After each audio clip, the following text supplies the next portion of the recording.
নমস্কার বন্ধুরা, রেণুকা রান্নাঘরে সকলকে স্বাগত জানাই। আজকে দুটো রেসিপি নিয়ে এসেছি। পূর্ব মেদিনীপুরের শ্রেষ্ঠ খাবার, একদম দারুণ মুখরোচক খাবার। চিংড়ি মাছ, একদম সমুদ্র চিংড়ি মাছ, ছোটো ছোটো একেবারে লক্ষ্মী চিংড়ি। এই লক্ষ্মী চিংড়ি দিয়ে আজকে চিংড়ি মাছটা শিলনোড়াতে বাটবো, সেই বড়ার করে তেঁতুল টক করবো। খেতে দারুণ লাগে, খুব মুখরোচক খাবার। আর বন্ধুরা, এই যে গিমা শাক তো বাগানে আপনাদের দেখিয়েছি অনেকবার। সেই গিমাটা নিয়ে এসেছি। এই গিমা, উচ্ছা আলু কাটা আছে, একদম সরষের করে উচ্ছা আলু কেটে নিয়েছি। তার সঙ্গে নিয়েছি বড়ি, কাঁচা লঙ্কা, পেঁয়াজ কুচি দিয়ে একদম মাখো মাখো করে সরষা বাটা দিয়ে চচ্চড়ি রান্না করব। আপনারা সঙ্গে থাকুন, কেমন করে রান্না করছি দেখতে থাকুন। এই প্রথমে গিমা শাকটা কেটে নেব, চিংড়ি মাছটা বেটে নেব। আমি গিমা শাকটা বেছে নিচ্ছি। সমস্ত কিছু বাচ্চা আছে, তবুও একবার দেখে নিতে হচ্ছে। গিমার শাকের সঙ্গে একটা একটা ঘাস থাকে, তো সেখানে দেখুন বন্ধুরা কত সুন্দর গিমা। দেখুন দেখুন, একদম এরকম থাক্কা থাক্কা করে গিমা হয়েছে। এই বন্ধুরা, আমি গিমাটা কেটে নিয়েছি। গিমাটা কেটে পরিষ্কার করে নিয়েছি, একদম সুন্দর করে ধুয়ে নিয়েছি। কড়াইটা গরম হয়ে গেছে, আমি দিচ্ছি সাদা তেল। সাদা তেলে আমি বড়িটা ভেজে নিচ্ছি। একদম ঘরের বড়ি, এটা কিনা বড়ি নয়, ঘরের দেওয়া বড়ি। ঘরের বড়ি খেতে ভালো লাগে। এরকম করে বাড়িতে এবং যে কোনো শাক একটা তরকারি রান্না করি তো বন্ধুরা, খেতে দারুণ লাগে। বড়ি ভাজা একটু তেল বেশি লাগে, আমি বেশি করে তেল দিচ্ছি। তেল বেশি না দিলে বড়ি ভাজা ভালো হয় না। বড়ি ভাজাটা হয়ে গেছে,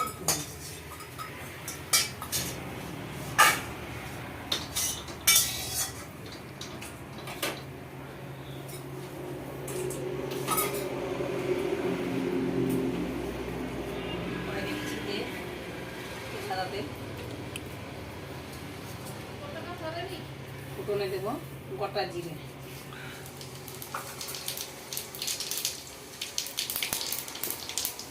কাঁচা লঙ্কা, পেঁয়াজ কুচি সবগুলো দিয়ে দিচ্ছি।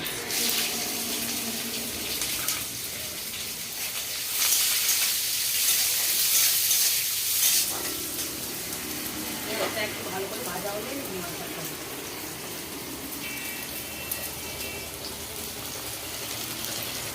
আদা ভাজা হয়ে গেছে বন্ধুরা, আমি মশলাটা দিয়ে দিচ্ছি।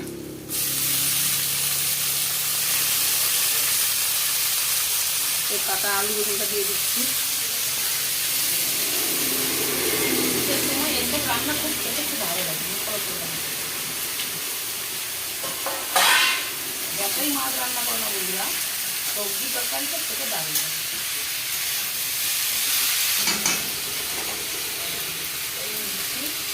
পরিমাণ মতন লবণ,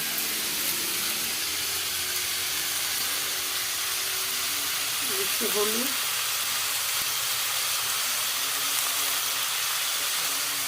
একটু লঙ্কা গুঁড়ো দিয়ে দিচ্ছি, একটু আদা রসুন বাটা।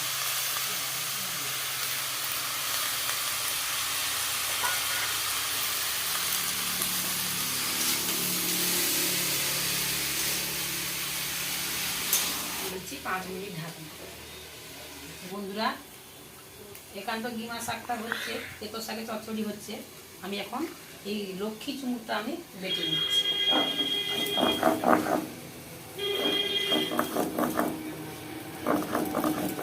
বন্ধুরা, আমি চিংড়ি মাছটা হাফ বাটা করেছি, হাফ আছে বাটবো। একা তো একটু সময় লাগে, করে দিচ্ছি। আমি পুরো দেবো না, আমি এক মিনিট করে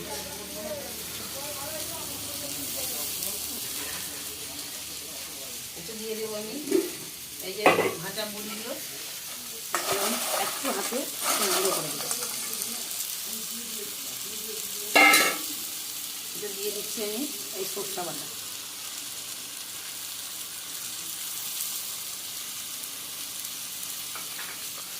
একটু জল দিচ্ছি। দেবো সরষের তেল।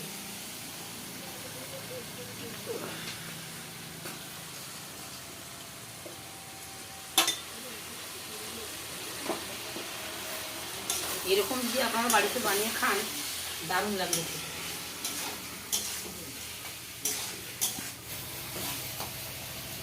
আর ঢাকনা দেবো না বন্ধুরা, এরকম নাড়াচাড়া করবো, এপিট সেপিট করে দিয়ে আমি নামিয়ে নেব। ঢাকনা আমি দেবো 5 মিনিট থাকবে বন্ধুরা, 2-5 মিনিট পরে এখন নাড়াচাড়া করবো, এপিট সেপিট শাকটা এখন উল্টে উল্টে দেবো, একটু শুকনো শুকনো হয়ে যাবে, দিলে খেতে দেবো। তারপরে আমি নামাবো। চিংড়ি মাছটা বেটে নিচ্ছি, অনেকটা বাকি গেছে বাড়তে বন্ধুরা। চিংড়ি মাছটা বাটা শেষ হয়ে গেছে, আর কতটুকু আছে দিচ্ছি হলুদ গুঁড়ো,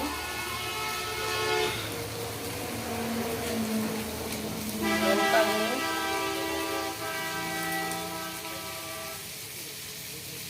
লবণ, সরষের তেল।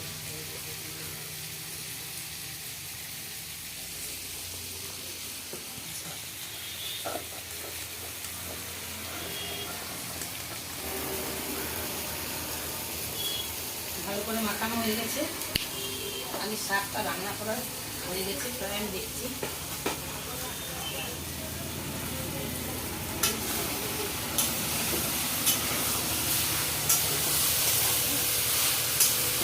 বন্ধুরা শাক তরকারিটা হয়ে গেছে, আমি দিয়ে দিচ্ছি। একদম গরম গরম ভাতের সঙ্গে একদম জমে যাবে।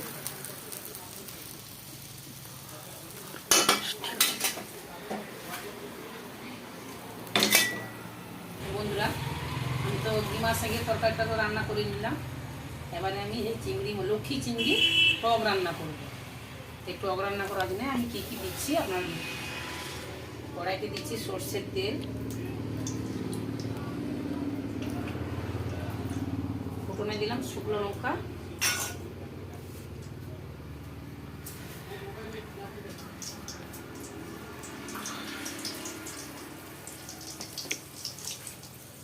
শুধু শুকনো লঙ্কাই দেবো, আর কিছুই দেবো, 5 ফোড়ন দেবো না, মিষ্টি আছে এটা লাগবে দেবো।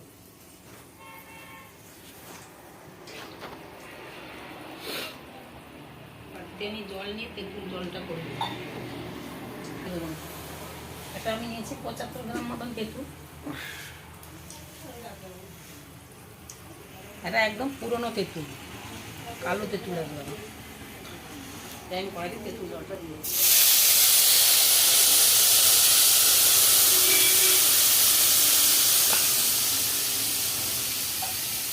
বারে বারে 1বার 2বার 3বার 4বার তেঁতুল জলটা এরকম তেঁতুলের মাছটা দিয়ে করে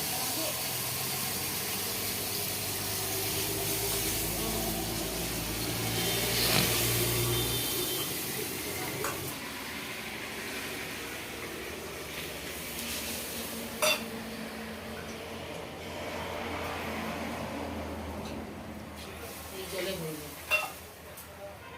আচ্ছা বন্ধুরা, একটু দিচ্ছি আমি লবণ, তেঁতুলটাকে একটু বেশি লবণ লাগে, 2 চামচ মতন আমি লবণ দিলাম।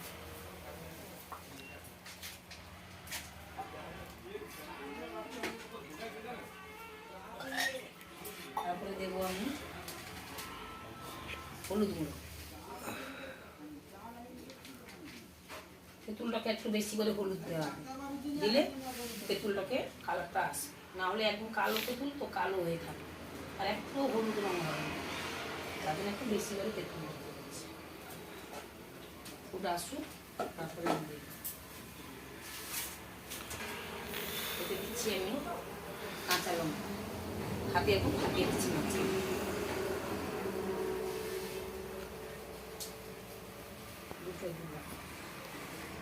দিয়ে দিলাম এই টমেটো যে কাঁটাগুলো আছে এগুলো, তেঁতুলটাকেও টমেটো দিলে খেতে ভালো লাগে। আপনারা দিয়ে দেখবেন বাড়িতে কীরকম রান্না করছে এটা, আমরা একবার দিয়ে দেখি কেমন লাগে। তাই তেঁতুলটাকে একটু টমেটো কেটে দেবে কেমন লাগে রান্নাটা। এই উপর থেকে দিয়ে দিচ্ছি সরষের তেল। এসব আমাদের গ্রাম অঞ্চলে এইসব রান্না বন্ধুরা। মানে আমি এই চিংড়ি মাছ বড়াগুলো বড়ার মতন করে আমি ছেড়ে দিচ্ছি, দেখুন ছোট্ট ছোট্ট করে ছেড়ে দিচ্ছি। এটা কিছু দেওয়া নেই, সেটা চিংড়ি মাছ, লঙ্কা হলুদ গুঁড়ো আর চিনি, সর্ষের তেল, আর আমি কিছুই দিই। এরকম চিংড়ি মাছ, এই যে লক্ষ্মী চিংড়ি নিয়ে আসবেন, শিলনোড়াতে বাটবেন, বেটে এরকম করে টক রান্না করে সবাই সবাই খাবে, খুব মজা পাবে, আনন্দ করে খাবে।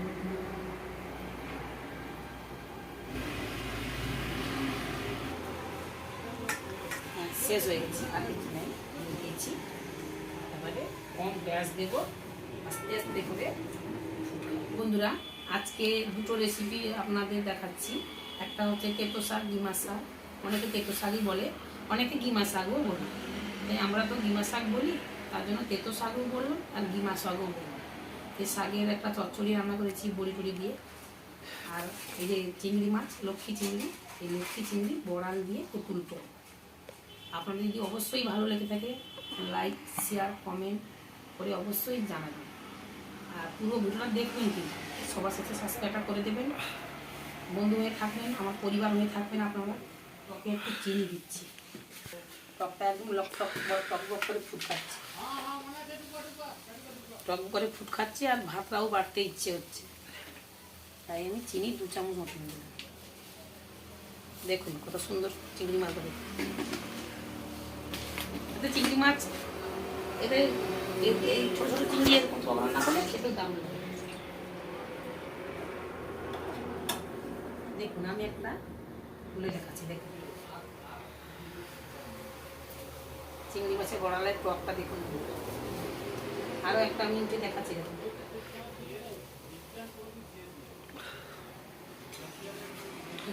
টকটা হচ্ছে, দেখুন একদম টকের যে জুসটা এবারে ঘন হয়ে গেছে, দেখুন একদম মাখো মাখো হয়ে গেছে। আরও যখন ঠান্ডা হয়ে যাবে বন্ধুরা, যখন গরম জুড়ে যাবে, তখন আরও একদম মাখো মাখো হবে। তাই টকটা হয়ে গেছে।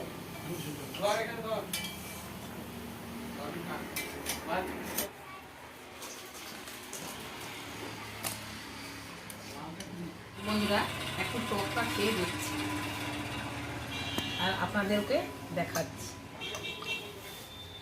দেখুন দুটো নিয়েছি, দেখুন বন্ধুরা ভিতরটা দেখুন কত সুন্দর হয়েছে। দেখুন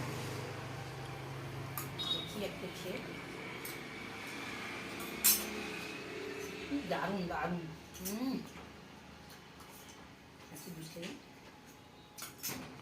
দারুণ হয়েছে, বলা যাবে না।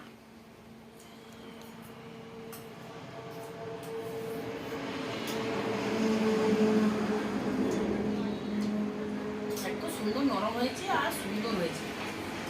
বন্ধুরা সবাই কিন্তু ভালো থাকবেন, সুস্থ থাকবেন। আবার নিয়ে এসেছি পরের ভিডিও। আজকে ভিডিওটা আমি শেষ করবো।